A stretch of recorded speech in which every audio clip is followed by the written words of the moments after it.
Hello and welcome to another Thoughts and Opinions video. After my last video discussing the possible return of Ryan Haywood to Twitch, I have since started to grow a little fond of the idea of doing these every once in a while, kind of just giving my general thoughts and opinions on things both big and small. With the topic of former Achievement Hunter and Rooster Teeth star Ryan Haywood, I knew the video would be, at least in proportion to my channel, blow up. And while the topic of today is in that same regards, it however looks like things have taken a strange twist for both Ryan and his former place of employment, Rooster Teeth.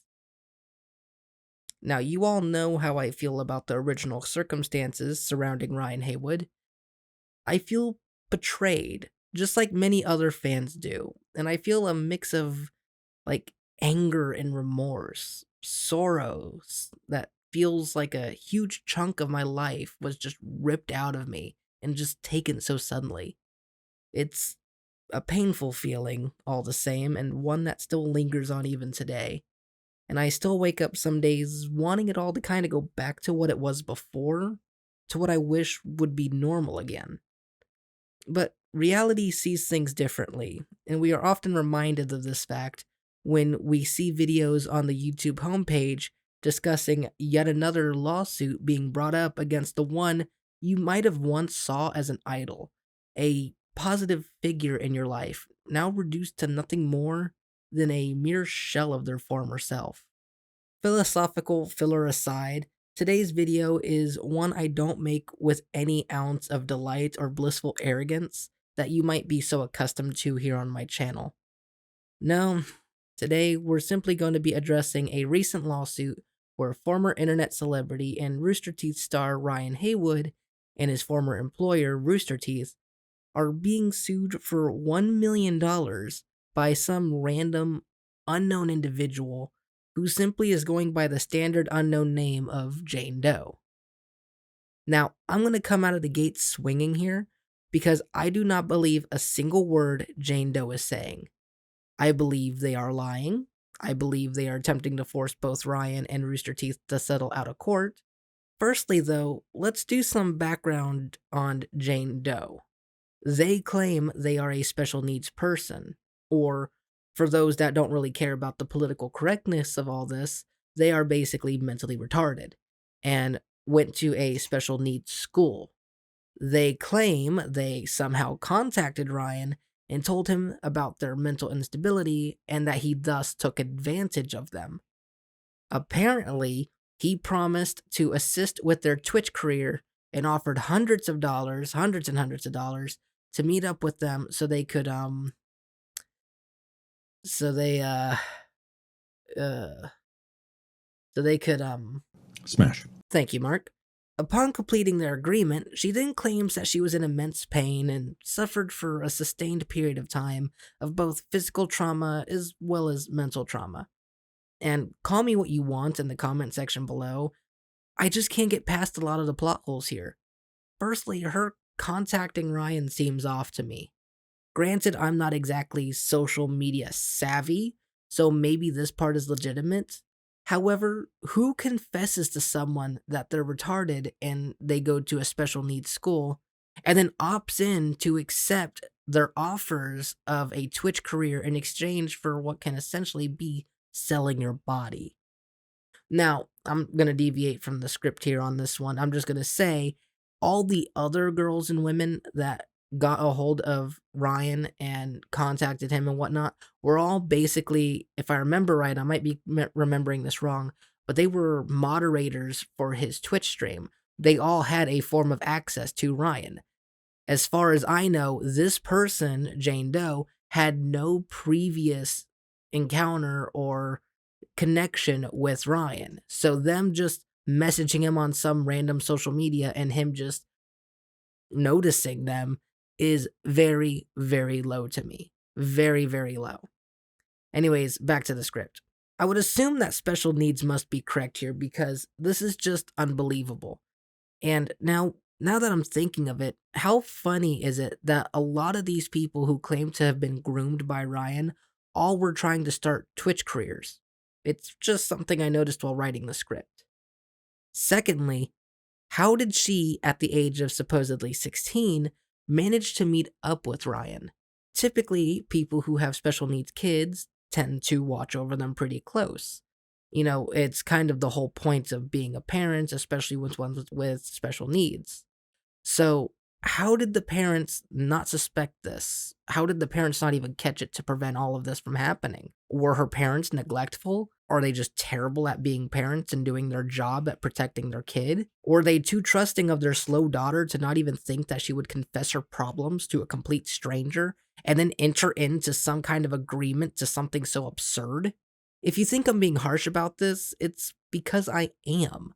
I want to see the messages. I want to see the money trail that she says is there. I want to see the proof of the physical or the mental trauma. Why? Because as we have learned from Miss Amber Heard, it's very easy to play victim. It's very easy to falsify things to look legit. It is easy to cry fake alligator tears to fool the unsuspecting to your side, especially when we live in a society today that will always favor the crying woman who claims to be a victim without so much as giving it a second thought. Now, look, I'm not trying to say that Ryan is innocent in this, not even by a long shot. He's definitely guilty. But in this case, this story just doesn't add up to me, and I'm tired of people blindly taking the side of the crying girl. Add on top of this the completely unreasonable $1 million lawsuit price on top of this, and you see exactly where this is going. This is fake. It's a hoax. It's a get-rich-quick scam. And if it is real, let me be the one to tell you, Jane Doe, you ain't worth that. Nor is any mental trauma you might have supposedly faced. You are never going to be worth $1 million. And I'm just going to say it, with you being special needs, you're not even really worth $10,000. That's just me. But you know what? I will say mental trauma and physical trauma should be taken seriously. So if you really did, I would maybe go from $1 million to say something more reasonable, because you're never going to get it. And it's ridiculous that you would even propose that.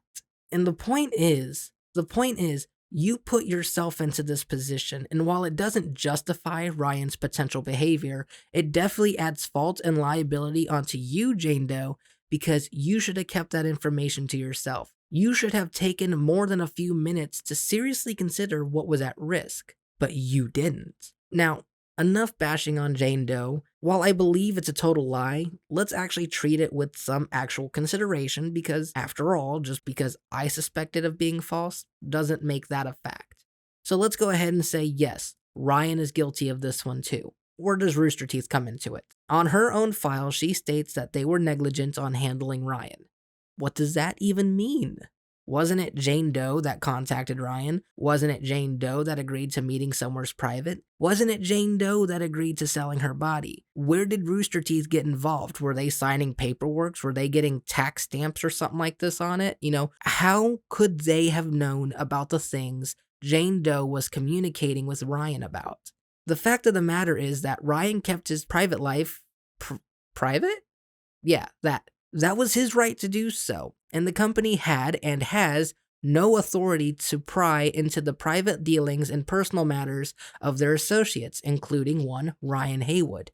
During the events, such as RTX, the talent, such as Bernie, Ryan, Jack, Matt, I can go on naming all the names I can. However, they were all allotted personal time where they were not on the clock and thus not escorted around by the guardians at said events. This is perfectly legal, and in no way is negligent on RoosterTeeth's part. If anything, it's good that the talent is given time to relax, to settle down, because staying in character is really difficult, and oftentimes a breather is really needed. Now, granted, was this privilege abused by Ryan?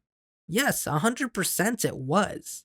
But it was Ryan's choice to abuse it, and thus it is Ryan's fault, not RoosterTeeth's.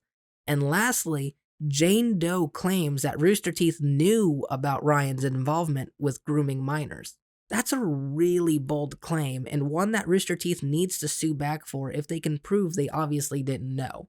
It baffles me how this Jane Doe person can honestly try to pass it off as RoosterTeeth knowing about the shady dealings that Ryan had gotten himself into, and yet they have no evidence to support it other than, well, they were negligent. That's not evidence to begin with. Yes, it is true that a lot of different people in the company commented on how Ryan liked to stay extra days during the events before returning home. But on its own, this is not evidence. It very well could have been a legitimate claim that was made by Ryan that he used this time to relax and rest because being a father of two needy kids does drain you. It's only a matter of coincidence that Ryan abused these privileges to conduct these atrocious acts against minors, and yes, it's obvious in hindsight, but at the time, how was anyone supposed to know? What proof is there that at any point they put two and two together and just opted to stay quiet? They fired Vic on just an accusation alone, with not a shred of proof that he had actually done anything wrong, yet we are supposed to believe that they knowingly stayed silent about potential grooming? I say potential because looking at a lot of the cases against Ryan, I see very little grooming being involved and just a lot of girls looking to make advancements in life and using their bodies as a mean to achieve it.